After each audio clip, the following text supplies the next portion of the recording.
안녕하세요. 잠시 시간을 내어 이야기에 귀를 기울여 주시는 모든 분들의 삶에 평온과 지혜가 깃들기를 바랍니다. 오늘 우리가 나누는 이 이야기가 당신의 마음에 긍정적인 울림을 준다면 곁에 있는 소중한 사람들과 이 좋은 기운을 함께 나눠주시길 부탁드립니다. 당신의 공유 하나가 누군가의 인생을 바꾸는 귀한 씨앗이 될 수 있습니다. 혹시 당신이 가장 친한 친구라고 믿었던 존재가 사실은 당신의 꿈과 가능성을 조용히 갉아먹는 가장 무서운 적이라면 어떻게 하시겠습니까? 오늘 우리는 바로 그 친구에 대해 이야기해 보려 합니다. 그 친구의 이름은 바로 변명입니다. 변명은 당신을 파괴하고 당신이 원했던 모든 것을 앗아갈 수 있는 힘을 가졌습니다. 만약 당신이 스스로 그것을 허락한다면 말입니다. 변명은 결코 당신의 편이 아닙니다. 술집에서 계속해서 당신에게 술을 권하는 친구처럼 당장은 즐겁고 편안하게 느껴질 수 있습니다. 하지만 그 친구가 진정으로 당신의 인생에 도움이 되고 있을까요? 아닙니다. 결코 아닙니다. 당신이 마땅히 해야 할 일을 해내지 못했을 때 변명은 다가와 속삭입니다. 괜찮아, 그럴 만한 이유가 있었잖아. 이 속삭임은 잠시 당신의 마음을 편안하게 해줄지 모릅니다. 하지만 그것은 당신을 한 발짝도 앞으로 나아가게 하지 못합니다. 오히려 당신을 실패의 늪에 더 깊이 빠지게 할 뿐입니다. 진정으로 당신을 성장시키는 것들은 따로 있습니다. 그것은 땀 흘리는 노력입니다. 다른 사람을 기꺼이 돕는 마음입니다. 목표를 위해 치열하게 공부하는 시간입니다. 당신이 마주한 어떤 일이든 그 안에서 최선을 다하려는 태도입니다. 이 모든 것의 바탕에 깔린 가장 중요한 메시지가 있습니다. 그것은 바로 당신은 당신이 되고 싶은 사람이 될 수 있다는 사실입니다. 당신 스스로 결정하고 그 모습 그대로 되어갈 수 있다는 것입니다. 당신은 약한 존재로 머물러 있을 필요가 없습니다. 오늘부터 운동을 시작하면 당신은 더 강해질 수 있습니다. 더 좋은 음식을 선택하면 당신의 몸은 건강해질 것입니다. 책을 펴고 세상을 공부하면 당신은 더 현명해질 수 있습니다. 스스로를 지키는 법을 배우고 어떤 위기 앞에서도 당당해질 수 있습니다. 이 모든 것은 오직 노력과 규율이라는 두 가지 도구를 통해 가능해집니다. 당신이 원하는 당신의 모습은 바로 당신의 손으로 빚어낼 수 있는 것입니다. 그러니 지금 당장 시작하십시오. 손에 들고 있던 과자 봉지를 던져버리세요. 그리고 팔굽혀펴기 몇 개라도 시작해보세요. 동네 철물점에서 저렴한 철봉 하나를 사서 문틀에 설치하고 매달리는 것부터 시작해도 좋습니다. 단 하나의 턱걸이도 할 수 없다면 그저 철봉에 매달려 버티는 것부터 시작하세요. 바로 그 순간부터 당신의 몸은 아주 조금씩 강해지기 시작할 겁니다. 당신의 삶은 조금씩 건강해질 것입니다. 정신은 더 집중되고 내면은 더 단단해질 것입니다. 그리고 어느 날 당신은 마침내 턱걸이 하나를 거뜬히 해내는 자신을 발견하게 될 것입니다. 건강한 음식을 습관처럼 찾게 될 것이고 세상을 더 깊이 이해하게 될 것입니다. 당신 삶의 모든 영역에서 놀라운 발전이 시작될 것입니다. 지금 당장 시작하는 그 작은 규율이 결국 당신에게 자유라는 가장 큰 선물을 가져다 줄 것임을 깨닫게 될 것입니다. 반대로 생각해 봅시다. 만약 당신이 지금의 편안함에 안주하며 규율을 외면한다면 어떻게 될까요? 계속해서 자극적인 음식을 먹고 노력 없이 시간을 흘려보내고 운동을 게을리하고 당신의 가능성에 투자하지 않는다면 말입니다. 당신은 결국 속박된 삶을 살게 될 것입니다. 당신이 좋아하지 않는 상사 밑에서 당신이 원하지 않는 일을 하며 원치 않는 질병과 싸우고 의지할 수 없는 사람들에게 기대며 하루하루를 버텨내야 할지도 모릅니다. 하지만 당신은 그럴 필요가 없습니다. 당신에게는 선택권이 있습니다. 기억하십시오. 규율이 있는 곳에 진정한 자유가 있습니다. 눈앞에 도전 과제가 있다면 망설이지 말고 그저 일어나 그곳을 향해 나아가십시오. 그것이 무엇이든 상관없습니다.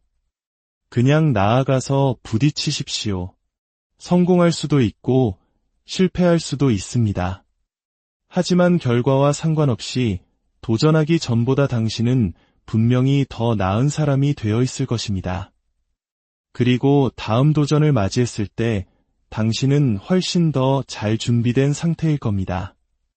저는 원래부터 특별한 사람이 아니었습니다. 어린 시절 저는 가장 빠르지도 가장 힘이 세지도 가장 똑똑하지도 않았습니다. 하지만 저는 한 가지는 분명히 알고 있었습니다. 바로 제가 열심히 노력할 수 있다는 사실이었습니다. 저는 노력해야만 했고 저보다 앞서간 사람들의 말에 귀를 기울였습니다. 우리 모두가 젊은 시절에 그렇듯 저 역시 세상을 다 아는 것처럼 오만했던 때가 있었습니다. 하지만 그런 순간에도 제 마음 한구석에는 항상 너는 모든 것을 알지 못한다는 작은 목소리가 있었습니다. 저는 그 겸손함이 저를 성공으로 이끈 가장 큰 동력이었다고 믿습니다. 저는 지금 무엇을 해야 할지 확신이 서지 않습니다.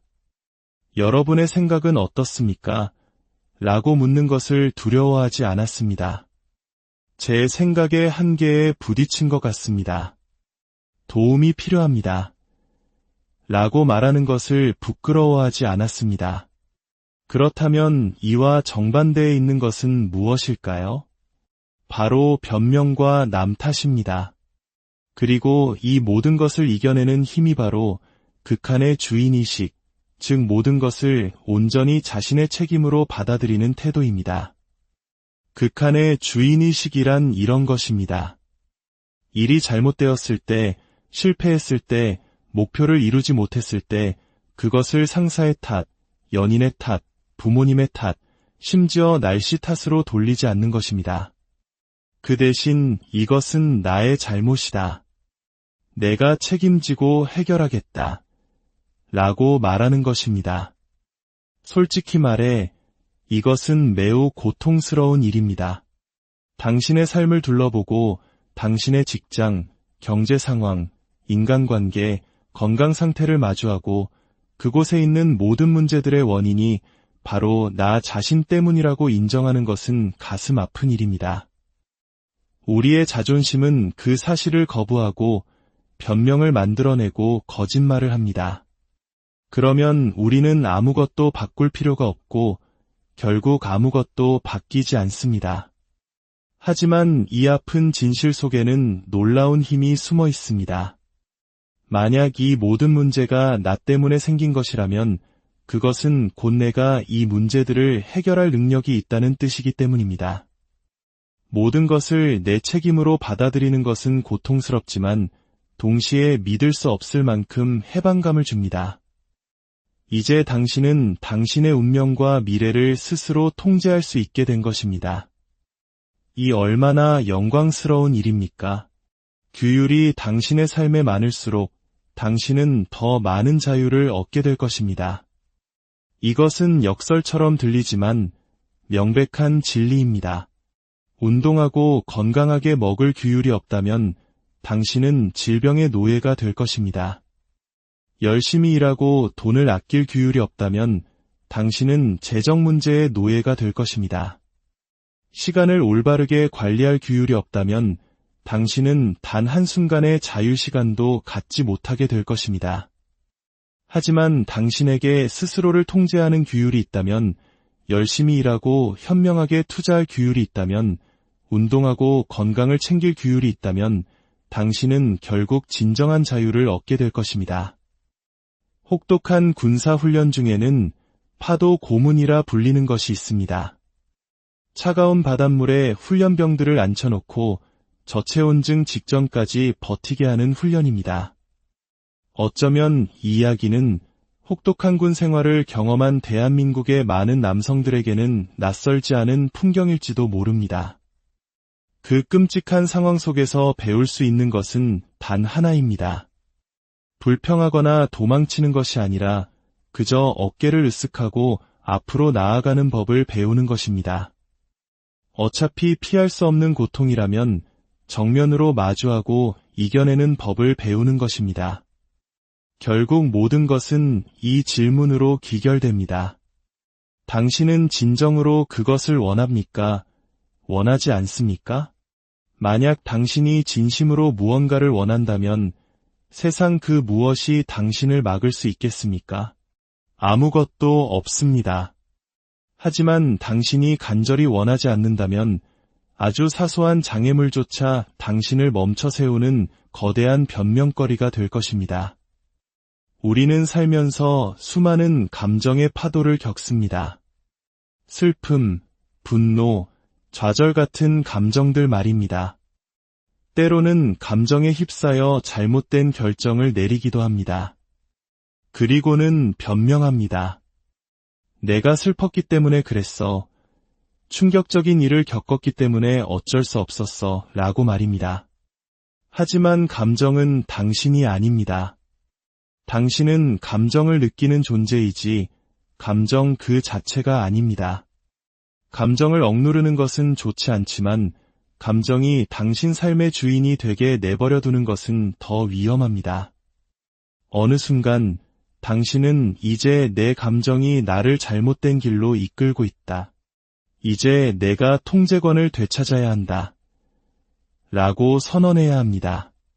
당신의 결정은 감정, 이성, 미래, 목표, 가족, 일, 재정 등 모든 것을 고려한 결과여야 합니다. 감정은 그 방정식의 일부일 뿐 방정식 전체가 되어서는 안 됩니다. 인생에는 승리와 패배, 성공과 실패가 공존합니다. 좋은 날이 있으면 나쁜 날도 있고 좋은 관계가 있으면 나쁜 관계도 있습니다. 돈을 벌 때도 있고 잃을 때도 있습니다.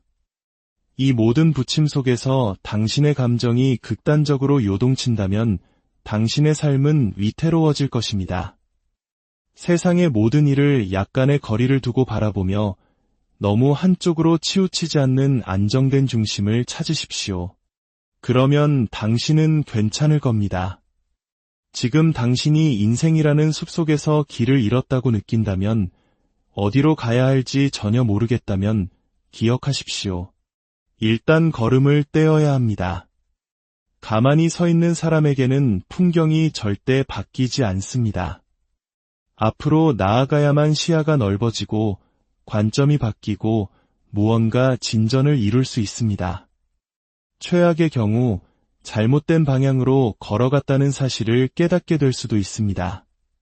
괜찮습니다. 이제 다른 방향으로 걸어가면 되니까요. 하지만 길을 잃은 채 아무것도 하지 않고 서 있는 것은 그저 굶어 죽기를 기다리는 것과 같습니다. 절대 그런 일이 일어나게 두지 마십시오. 지금 바로 당신이 서 있는 그 자리에서 첫걸음을 내디디십시오. 당신의 모든 걸음이 더 단단해지고 당신의 모든 노력이 빛나는 열매를 맺기를 진심으로